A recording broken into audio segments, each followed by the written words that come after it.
From San Francisco, California, this is What's Left, a weekly political discussion challenging the mainstream left. I'm Eduardo Barca with Andy Lipson.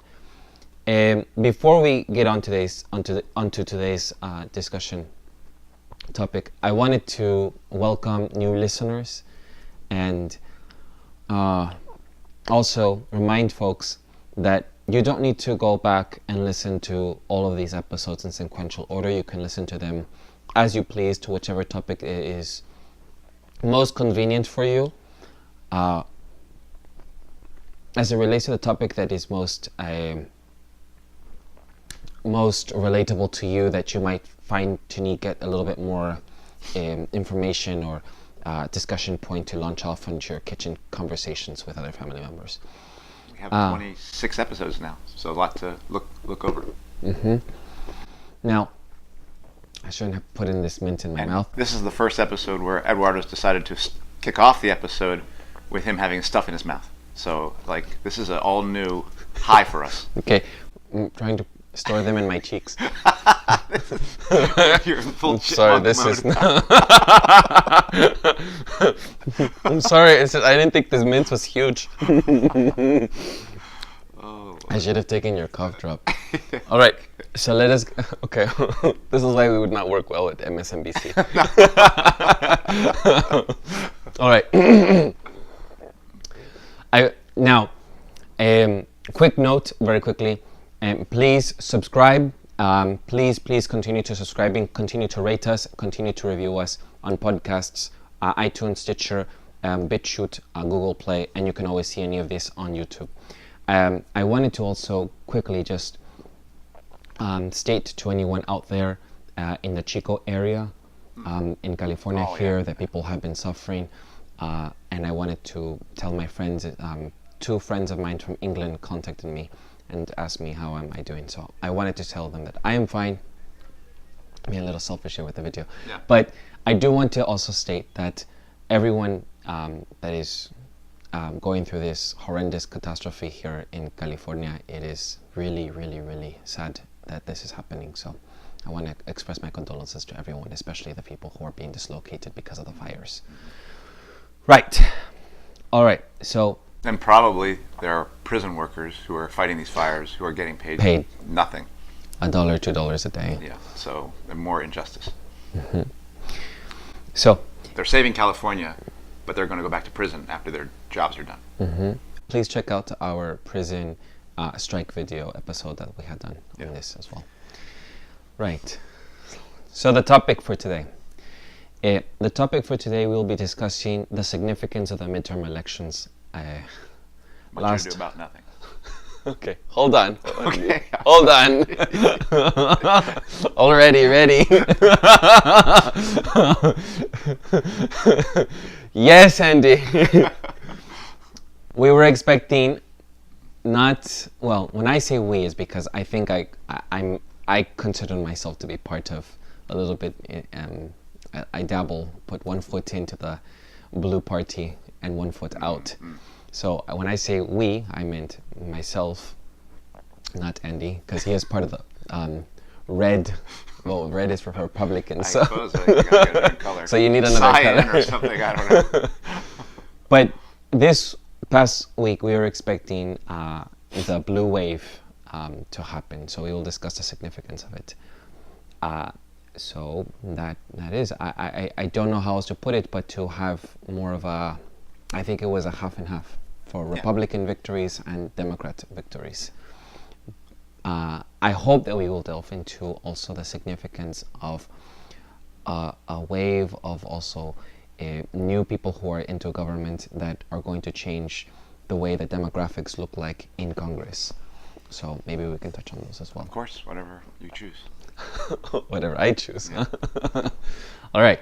So, you want to start? What do you want? Your meditation, your contemplations, your reflections. Well, first off, there was no blue wave. There was barely a blue trickle, as far as I can tell. It's worth remembering, and this was a point that my partner Brandy brought up. And midterm elections have historically, even in the context without having Donald Trump around, without a mainstream media going nuts over Donald Trump and doing everything it can to make Trump seem like the Antichrist and make the Democrats seem like the solution to the devil taking power. These midterm elections were very lackluster performance for the Democrats because they weren't in power, and historically, the president in power 2 years prior to the midterm election usually loses their Congress. Just worth remembering, Clinton in 1992 lost like 46 seats. 50 seats. Plus he lost Senate seats as well. 50 House seats and 5 or 6 Senate seats. Obama lost 60 House seats and 6 or 7 Senate seats in his midterm. No one talked about red waves then, other than people were disgusted by Clinton because he had promised stuff and didn't give them anything. They were disgusted by Obama because he had promised things and people didn't get anything. Even Bush, actually, not in the first George Bush W, the right winger. Actually, his first midterm, he actually did okay, but that was right after 9/11. The next midterm, that was bad for the Republicans. So he was able to, do well during the patriotic wave around the 9/11, but then the subsequent year, the next time after he got reelected, he didn't do well in the midterms, and the Republicans lost a bunch of House seats and lost a bunch of Senate seats. So in reality, given all the hysteria, given all the, oh my God, Trump's going to destroy the world, and the Democrats are the only thing that will save us from him, they managed to barely eke out a House of Representatives takeover with maybe 26, 27, maybe 29 seats taken total, if I remember right, but they lost in the Senate. So not only was it not a blue wave, I think they basically did average for what would normally happen in a midterm election. The two major features of this election, I think, there were two types of waves. There was a wave of people voting. This was the most people voting in a midterm election probably in 40 years. More people voted it was 113 million people. More people voted in this midterm election than voted in the presidential election of 92 for Clinton, of 96 for Clinton again, and 2000 for George Bush and Al Gore. So they got everyone to get to the polls and vote. So that was like, normally it's around 60% vote for presidential elections and around 40% vote for midterm, and this I think was about 50% vote. So that was historic. But do you know what the most historic thing about this midterm election was? The wave that really hit. It was a green wave. Do you know what I mean by a green wave? Why do you mean? This was the most money spent on an election, on a midterm election in history. Of course. $5.2 billion. Where did most of that money go to? From those corporate nasty Republicans? To Democrats. Democrats. Most of the money, actually, 900 million, most of it, a lot of it PAC money. 900 million went to congressional seat races for Democrats. 600 million for Republicans. Are you keeping account that many of the Democrat seats were also up for re-election? Because I think that's part of the reason why there was more money spent for the Democrats. I think they're establishment candidates. That's the reason. So you can have your reason. My reason is these are the establishment candidates. These low punches. Okay. And 500 million spent This is going to be good, everyone. Pay attention. 500 million spent on Senate races for the Democrats, about 300 million spent for the Republicans. So that's really what the wave was about. It was a massive green wave of money. Now, there were obviously $5 donors and $20 donors that were mostly picked up by the Democratic ends. But this was, again, the capitalist class went nuts again, backing both sides, and they win. And so the capitalists won. They had a great election. They got everyone to come to their election and vote. And they roughly got most of what they wanted. I think there's more to say, but I'll start there. I have some responses to that. Okay. Yeah. So, I think we have to account. That's why I said that mostly Democrats were the ones that were up for re-election. They were fighting for their seats, so that is to be accounted for. So there's obviously going to be more money being spent for Democrats during this time. But if it was equally the amount of people that were trying to go up for re-election, that were fighting for a seat, both Republicans and Democrats, and I would like to see those figures.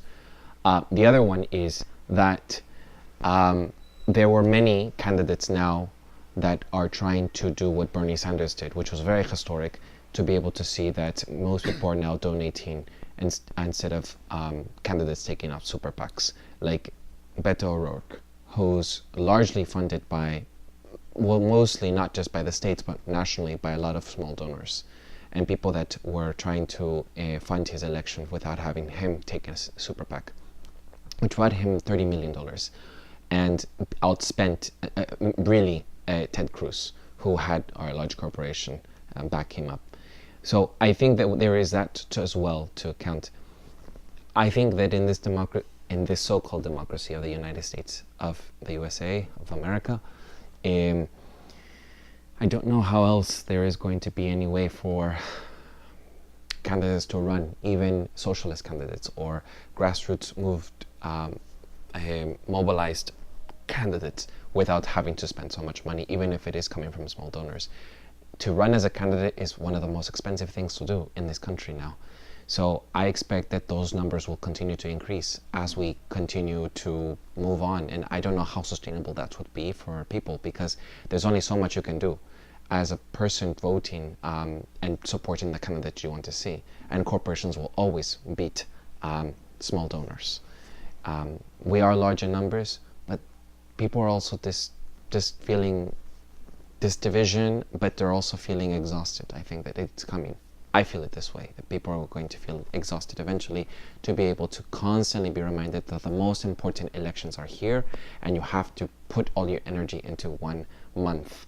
Already, once this last week has finished, already 2020 is up. I agree. So this is what I'm saying, that is the kind of hamster race you're trying to continue. And that's what I'm referring to when I say this. It's sustainable. It's unsustainable. And it's not just unsustainable. Well, it is totally sustainable. They've been doing this for longer than we've been alive. I mean, Beto O'Rourke lost, and already they're shouting 2020. I understand. Yeah, no, we agree on that. And does the fact that this is happening bear on anything without the, you know how we say, oh, we're just going to elect for 50, we're going to have an election for 15 minutes and then we're going to go back and fight.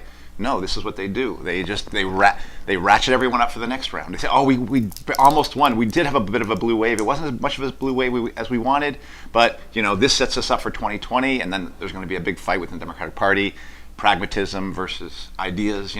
Bernie Sanders versus Hillary Clinton kind of stuff, Joe Biden or whoever, acting like there's some sort of real debate going on within the party.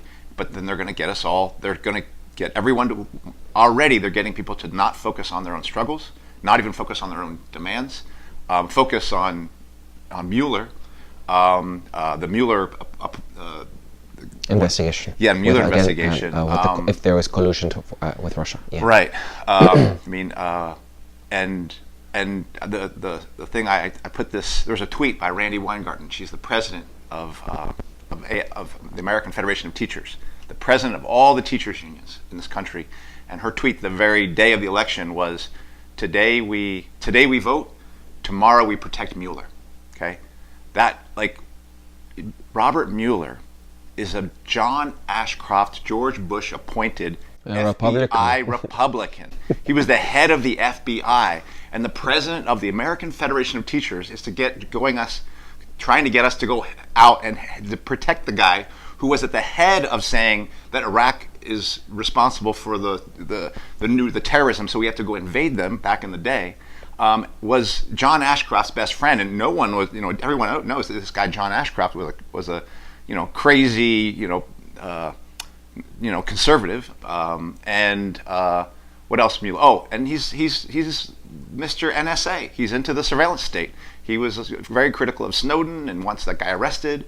So we are being mobilized not to defend the immigrant caravan by the American Federation of Teachers, not to defend Little Rock teachers who might be going on strike soon, or Oakland teachers who might be going on strike soon, not to defend health care for all.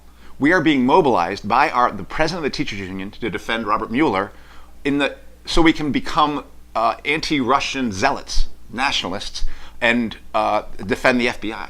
Mm-hmm. That is the fruit of following these elections. is that kind of stuff. It really is damaging, and I understand.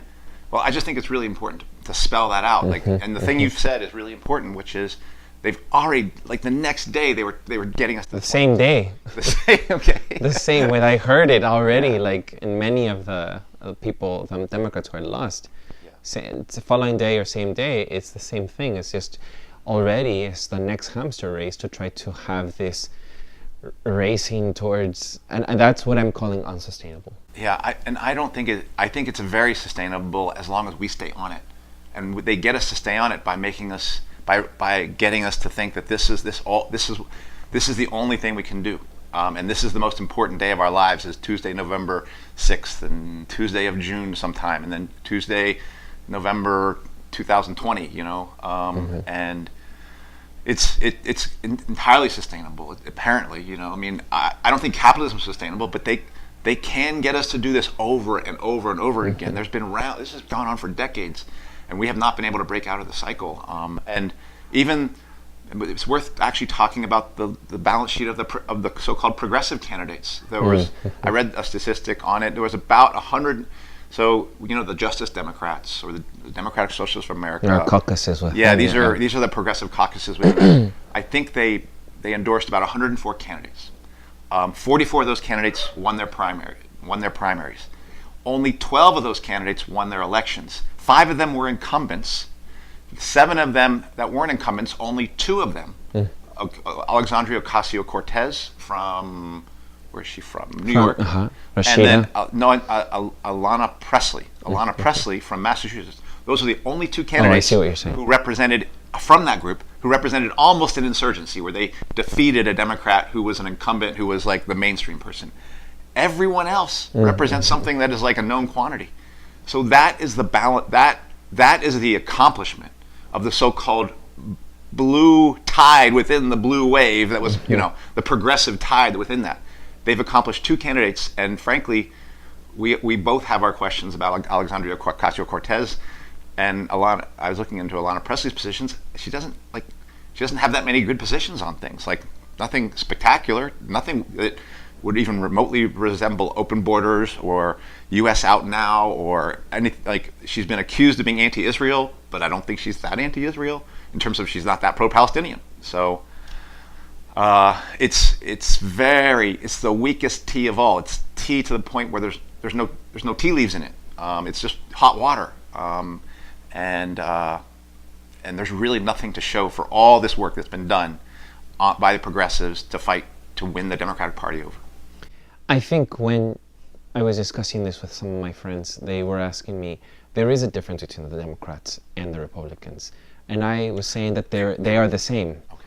And what was in the discussion was, I eventually broke something down, like, they are the same, but they are different. Different in how? In how they deliver their corporate interests.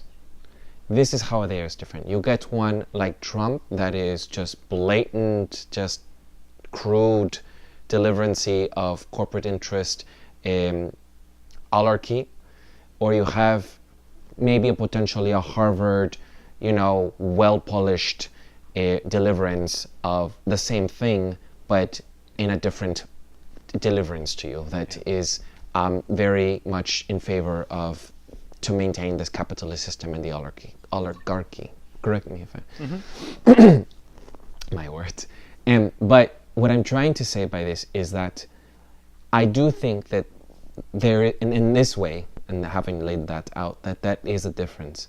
I do not think that Clinton would have had appointed someone like Kavanaugh, which is a difference. But I do think that Clinton would have had continued, if you look at her foreign policy strategies, continue to expand the war in the Middle East and continue to support even dictators such as the Saudi regime and the war on Yemen. This is my belief, that those things would have maintained itself whether with Trump or with Clinton.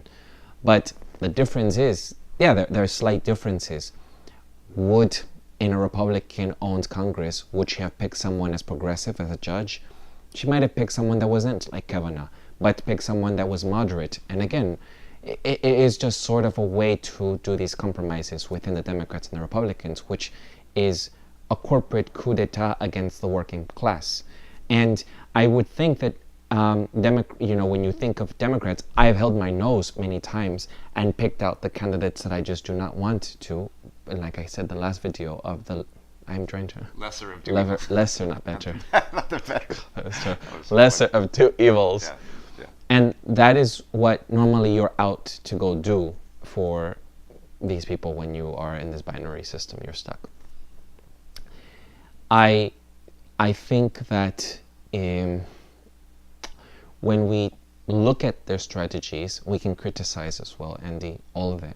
But there is a component that I haven't heard as much in the mainstream media so much. Now it is getting to light more. But you talk about, not you, in general, the media talks about how there was no probably strategy that was, it was just anti-Trump. There was a lot of anti-Trump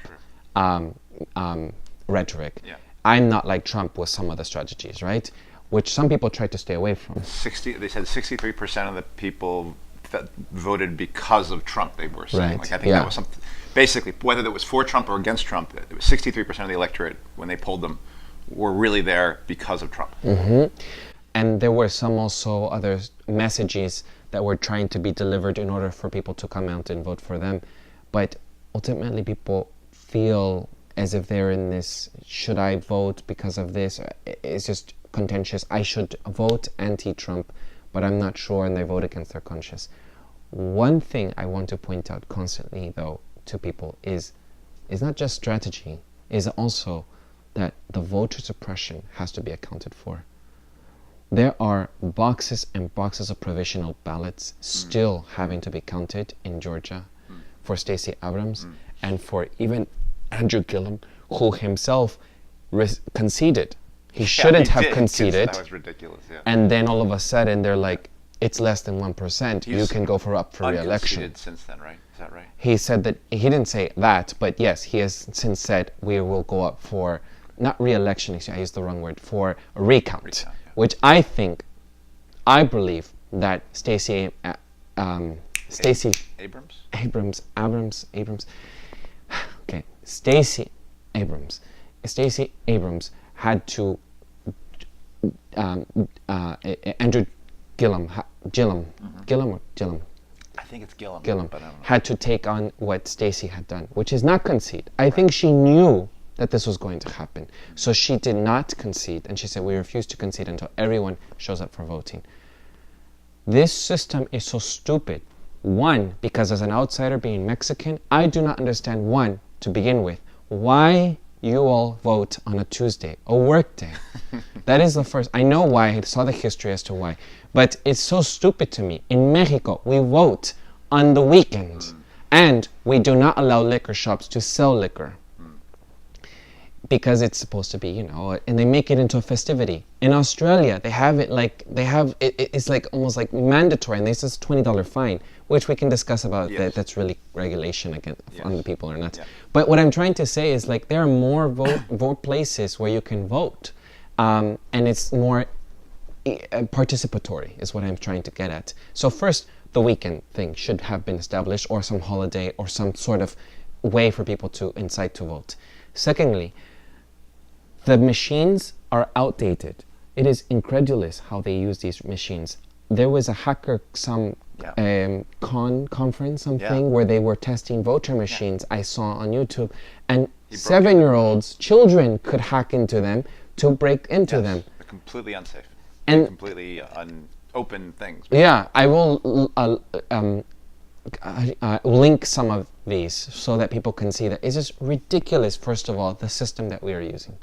So the Department of Homeland Security now has complete control over this, but they are working in conjunction with private companies. There are 3 private companies. I don't remember the names of them, but each one of those private companies had an incident where there was some sort of problem, like something wrong that they had done with the code, or what they had broken into their own machines and done something in different elections. Each of the companies had done some sort of fraudulent voter action during some part of the various elections that they had been part of.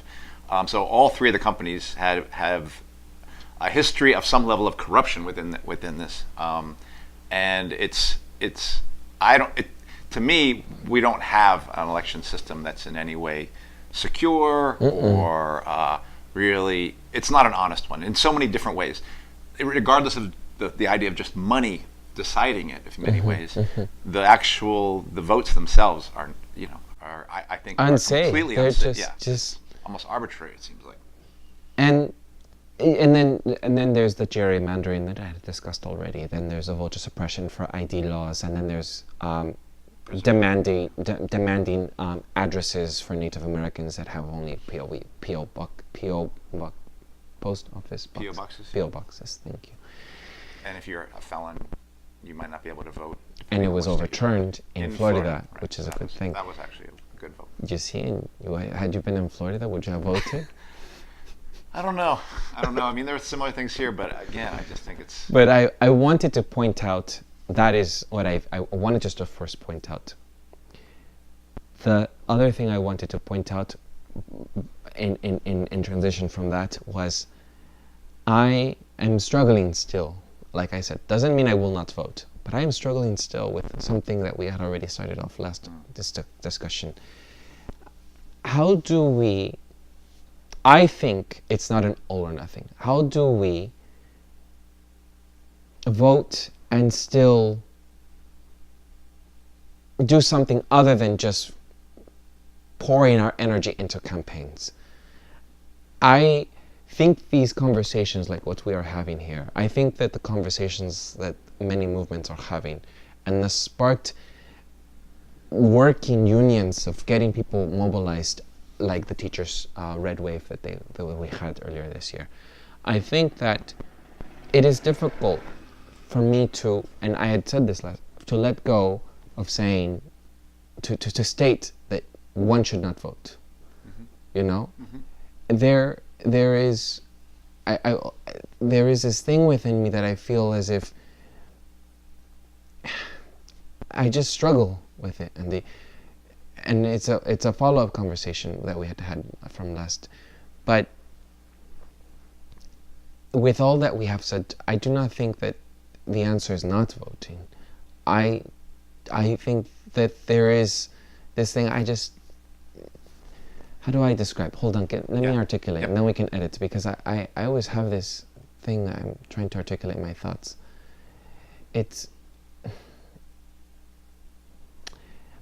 There are immediate threats like access to abortion, like legislation around police brutality, that are threats to people of color, women that are, oppressed.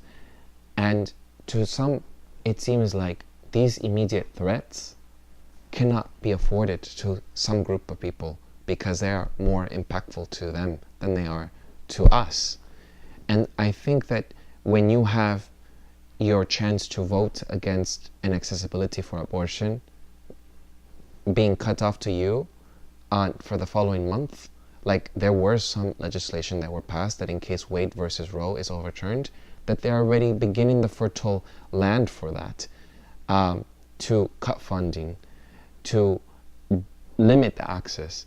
And it is those threats that I fear for people, right? I think that these are the thing that is conflictive within me to decide and to say we should not vote, whereas I think that there are immediate threats to some people that we need to take care of and hold the line as much as possible until some revolution is happening. And this is an ongoing discussion, and I think that this was brought up again within this conversation. I was discussing it with my brother and discussing it with my family and other people, and I sat everyone in the living room to vote. I posted a picture on Facebook, and I had like 10 ballots turned in. You're so proud. But the discussion is, will my votes matter? And I had said something along what I'm saying now. Maybe you can respond. Well, first thing I would say, those two issues, let's talk about just narrowly those two issues. You're talking about abortion rights and the lack of access to abortion rights, and the mass incarceration and the police brutality and the criminal justice system and a brutal police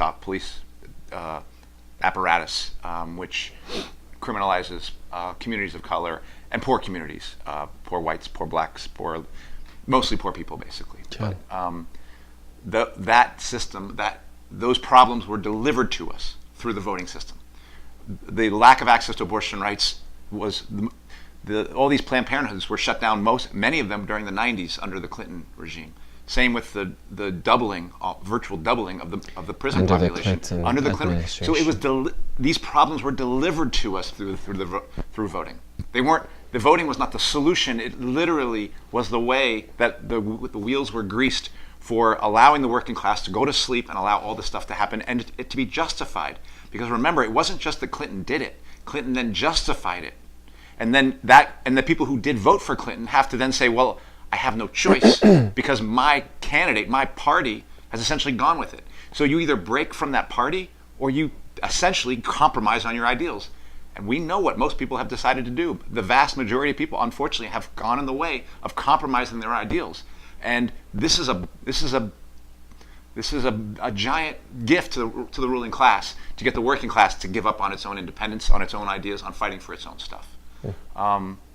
So voting has not only is voting not the solution to it, it has been the mechanism by which the capitalist class has created this trap, not just an ideological trap, which it is one, but actually a physical trap of lack of access to abortion rights, wars unending, right? Obama was the anti-war candidate who got a Nobel Peace Prize almost a month after he got the election, possibly a week before, a week after he does the surge in Afghanistan, and then he does the drone stuff, and Clinton is another bomber in chief who wanted to who praised herself for killing Gaddafi and destroying the Middle East some more. So I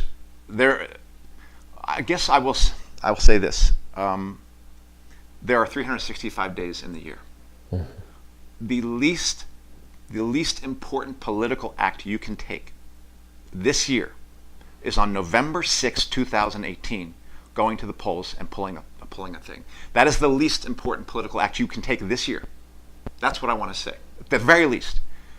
The problem is those, but the reason it's not just, and the reason I would also say, why I said don't vote, is because unfortunately it's not that simple.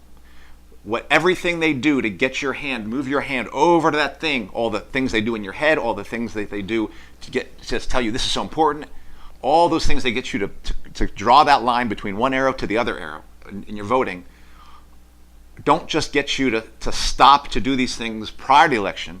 It stops you from doing things after the election because now you're focused on the next election. It's like an addiction.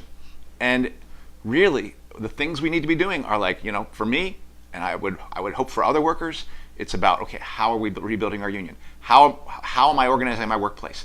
What am I doing tomorrow? Who am I talking to do something that we can push back against our boss? That's that's our work. That's the most important political work we could be doing. And it isn't just connected to improving our work conditions. It's connected to a revolutionary transformation of society because we are members of the working class and we have nothing to do with their system. And them getting us to vote is a way they get us to buy into their system. And that's one of the reasons why I'm kind of saying don't vote. And there are propositions like the one you mentioned in Florida, and there was one or a few in California. Yeah, that were very important. I could at least say you might make a case for voting, but I will tell you for many people, there's a cost that comes when you get drawn in on those few issues and thinking this is the way you're going to transform your society. Because if they fool you into believing that that's the way you're going to transform your society, it's over, it's done, it's a wrap. You are now you are now a capitalist, not stooge, but you're falling into the game, and that's the game we have to get out of. There are so many traps in this capitalist system, and the voting one is just one. It's a big one, and so this is what I would say is one. It was the way they delivered all these problems was voting, and two, it is literally the least important political act you can take all year, every year, any year. The most important political act you take is ones you take in your workplace, organizing your workers, whatever you do, organizing out, in demonstrations. But honestly, mostly what you do with your coworkers. We will fight the capitalists in the workplaces. That's where the fight's going to take place. And it is a fight, it is a battle, it's a struggle, and we need to be preparing ourselves for that struggle ideologically and physically and organizationally. And voting doesn't prepare us in any way to do that. It generally is a mechanism for them to sweep us out of those thoughts about that struggle and get us into the capitalist game of which Democrat, which Republican are you going to support, even which third-party candidate you're going to support. It'll be very interesting to follow AMLO. AMLO is a very important candidate for people in the United States to follow because he's the model for that third-party candidate who broke from the two major parties. I contend and I predict it's not going to look good. It's not going to be good. You're not going to be happy in about a year from now. And he's referring to Andrés Manuel López Obrador, the newly president-elect of Mexico that won for and this we need to election. learn those lessons. So it's very important to pay attention to what happens there. Yeah, the one argument that is brought up is that when there is not one that I'm holding. I'm just saying when there is this when there is this surge of voters and political participation, then people do swing there, or they rein in their candidates and the people that they're voting for, or they unseat people and they put in people that is more aligned with their principles, such as the new small wave, not large, but some small wave of newly elected women that are now socialist Democrats coming in, and they are forming their own caucus now in the House, because the Democrats, as we didn't mention, but the House is now won by the Democrats. But these socialist Democrats and progressive ones are actually forming their own caucus, and they're a threat to the establishment. Nancy Pelosi is again the House Speaker of the House, and she is now being challenged by some people. Well, do you know first of all, do you know what Nancy Pelosi's message is after the whole Bipartisanship? Yes, unity with Working with Republicans. Yes. So which Trump praised very well. Yes, right, exactly. I think, yeah. So. But you see what I'm saying? But I think of one thing that it just reminds me of when people say that is one argument, that the reining in of Democrats, which is actually what Bernie Sanders did with Hillary Clinton on his campaign, even though he did not win. That when there was a Communist Party in Roosevelt's time, even Roosevelt as a Democrat had to adopt some of those socialist ideas into himself, because he was too afraid that the Communist Party was going to gain too much support, that he had to adopt a lot of those policies for his own party so that they would not go into the Communist Party. And unfortunately the Communist Party gave up its independence and then became essentially, definitely during the course of World War II, became part of the Democratic Party, joined in with the Democratic Party, supporting them in the fight of World War II, the fight against fascism. Instead of trying to take the country down and build a civil war within the country, they went and said, we're going to fight fascism abroad, and we're going to make it American communism. Patriotism is communism is patriotic. That's kind of the slogan that the CP had at the time. That's exactly the way that the left was destroyed. It was at that moment when the Communist Party joined in with the Democratic Party, called the Popular Front, is the beginning of the destruction of an independent left, which we have been living with that legacy since then. I don't know too much about. I don't know how many of these. I haven't heard. All I know is about these two, Ayanna Pressley, who I don't know if she's DSA. I know obviously about Alexandria Ocasio-Cortez. I haven't heard of this DSA strategy to challenge the Democrats. I do know the Democrats. Alexandria Ocasio-Cortez called for Barbara Lee, the one congressperson that opposed the Iraq war against George Bush, to be the new House Speaker. I mean, there are some challenges that are trying to arise. And we'll have to just see what their... I don't think they're going to win, though. Yeah, and what they accomplish, because I think by and large what they're doing is getting socialists to go into the Democratic Party and be what's it called? Not corrupted, when you get co-opted by the. So I believe that the real accomplishment of Bernie Sanders and DSA has been to get anybody who might think that they are socialists to become co-opted into the system, back into the Democratic Party. They have not changed the Democratic Party; they have changed the left, which should be challenging the Democratic Party. And it's not, you can't challenge the Democratic Party from within the Democratic Party. You have to challenge it outside of it and try to build something separate. And that's my belief. And so I don't think they're going to accomplish anything other than co-opting the left, to the extent that that they get a megaphone. And I think there's a record number of women who have been elected that are going to be in the House. 100 new congresswomen. But again, that to me is that whole my criticism is through the framework of identity politics. Just having women who are in these capitalist these capitalist institutions just means women are helping run and organize those institutions against workers, against male workers, against women workers, against black workers, against Latino workers. We'll have women doing it just as much as men. I don't think we're going to see that those institutions are going to be any better for women, any better for men, any better for workers. That is my prediction right now. But it will try to appease people, just like Obama did. Obama tried to put a nice little, when he was elected, put a nice little, kind of cosmetics on the system to make it seem like it was nicer than it actually was. And we now know what his record was. I think we're going to see the same thing with more women in the Congress, more women in the Senate, wherever they are. It can't. The institutions themselves are built around exploitation. So going into them just means you just have to decide what the race, gender, and background of the person who's going to be exploiting you is. That's all that changes. I don't know if this fits into some strategy for future campaigns or even just people who want to organize. But one thing that was pointed out is in the past, campaigns used to try to appeal to moderate, to even different liberals and conservatives. Too, right? Yeah, but the strategy now has been to just speak from your principles and to stick with your principles and then talk to the people who are going to vote in that direction. I think something can be learned from that when we talk about even socialist ideas, to not compromise. You're right. I'm just thinking in general, not just like campaigns for candidates, but like just in general when we're talking to people.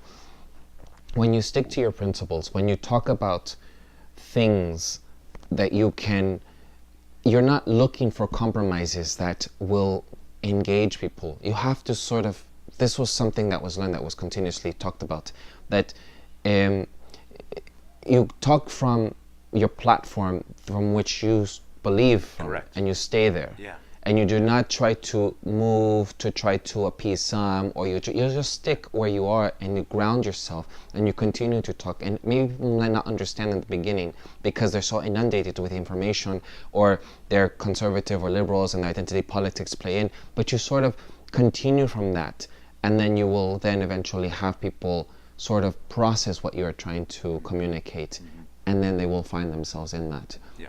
If they align with you or not, Yes. you being in general. So I think that is something that was strategic. You saw it in many, especially in the very hot contested races like Beto O'Rourke, who in a Republican state did not concede and did not, he said police brutality is a fact that is happening and should not happen. He talked about immigration and decided to donate all his money that was left over into organizations for supporting immigrants. And that is a new strategy. Though he did not win, and though other people did not win, like Stacey Abrams right now, or Andrew Gillum, I will state that all those movements, it does take some, maybe you do not agree with this, but I will just have to state it because I wanted to bring this up, did create a change, not like a blue wave that people are trying to expect, but I think the wave came in three forms. I think people wanted this over-blanketed wave across the country. And then there were these middle waves where you won some, you lost some. But I think there was some sort of mobilization on the ground that happened where people were energized. And I see this untapped energy where you have to start getting people to talk about bigger, larger issues, not political things such as you're going to a football stadium, but to talk about things that relate to themselves in their lives. And this is what I'm seeing people are energized about. That's why this proposition and for prisoners was overturned, though Andrew Gillum did not win, because people are coming out and realizing that this is important to me as well, and I have some stake in here. And I think this energy is on top that could be used, not for Democrats or Republicans. I'm just talking about, like, this is something that I think is the conversation. And unfortunately, I have to say, I believe it stems out of Trump. That Trump got people to really, I think, get people to be, in, even though it's a divided nation, to be talking about politics in a way that sees how it affects them in their lives. I don't know, what is your maybe different point? I only think that because I have been activist for a long time now, and before this time, I didn't see people as energized or engaged. Friends and family were not talking about things. There's like political issues were over there, not in their lives, in their home. But I would say there was a limit to this engagement. I mean, there is some truth. Well, and I would definitely agree with what you're saying about standing up for your principles, and I'll say more about that. But that's why I did feel like this whole thing was a letdown, because there was a whole massive, like, people were talking. Are you going to vote? And then the vote happened, and then and nothing. Like, people aren't even talking about it at work. People aren't talking. There was very little. There was chatter on the mainstream media and stuff like that. But among regular people, I think people didn't really talk too much about it because nothing really happened that made sense to them. And not much did happen that made sense. I think some of the things we just said are some of the things that happened. The midterm elections, kind of standard, except for the Democrats didn't do all that much. Bunch of money into it, bunch of people voting. That's the big stuff. I mean, whatever. I don't know Beto O'Rourke as well, but let's just say something about. I totally agree with what you said about principles. And I want to give an example of that. Yeah. And that's something. And it's a lesson revolutionaries must learn about standing for your principles. But Andrew Gillum ran along Medicaid for all in the primaries, on Medicare for all in the primaries, and after that, and then he runs away from it during the general election. And that to me is not principle. That's not standing up for your principles. And again, I don't know Beto O'Rourke as well. The things you just described sound okay. I'm very suspicious of mainstream Democratic Party candidates, so what have you. But I think the most important thing you said actually was what you did say about standing up for your principles and not giving up on them. I think that is a crucial thing for revolutionaries. We have some very strange views of, like, open borders, workers running society, an international government, or an international revolution, really, and no military, a police force that would really be run by a local militias, if any, but they would be just regular average workers of women and men. No private property, possibly no money. But the principle of workers running their own world and capitalists definitely not running them, that is one that is fundamental to us. And every revolution, the American Revolution, the American Civil War, came down to people being willing to stand for specific principles that they were not willing to compromise on. To Thomas Paine's Common Sense, where he talks about, we want a government that's not run by some god and a king that makes no sense at all, but run by people. To the Civil War, where the debate around ending slavery came down to people who said, maybe we can reason with the slaveholders and convince them that this is the wrong way to do it. And people like John Brown and Frederick Douglass, who said that, well, it's not the way it's going to work. It's going to take a war. These are two different systems. We will have to make war on them. And that war is going to be one that's going to liberate, in the case of Frederick Douglass, my black brothers and sisters. And they were right. And it did require war. And that war changed society. And blacks fighting in that war changed society. It, again, took the, Reconstruction and a wave of terror to then push blacks back into the margins again right after that. But directly after the American Civil War, the lives of blacks were changed immensely, not just through through that struggle, but through the society that began to emerge out of it in the South. And then, of course, black and white workers were starting to organize together because they were both poor. And then you saw the wave of racism and essentially the establishment of the new Jim Crow after that, with the KKK terror and stuff like that. But the lesson from that about standing for your principles and fighting for your principles is undeniable.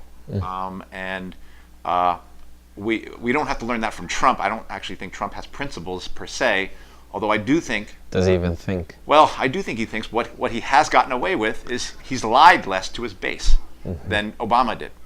And that's why he's been able to keep his base. He has lied to them less than Obama did. And I'm not sure what to say about that, except to, he's no more my president than Obama was my president. But I think that principle question... I don't know about if he... I mean, I guess we're referring to kind of lies he has made, right? Well, like he said, he lies a lot. Well, but I'm going to get rid of the TPP. He did. Like what he said, what he was going to do around South Korea, and now he did lie about he was going to pull us out of Syria, and then he ended up bombing the Syrians. And but I guess we're talking about different lies, because like he lies that he says the Middle Easterns are in the caravan, right? Like things like that. I guess those are the different lies. Election promises that he made. I do think he actually delivered more for the people who elected him than any of the Democrats. And it's one of the reasons why his base didn't abandon him. And also he has stayed and continued to talk to them through tweets, through whatever their rallies. He is so engaged with them, continues to go. It's amazing. That's what you'd want any president to really do, is to stay in touch with the people. And you have to give him credit for doing. He's acting more like he's acting like a genuine populist politician, even though he's a crook and a right winger.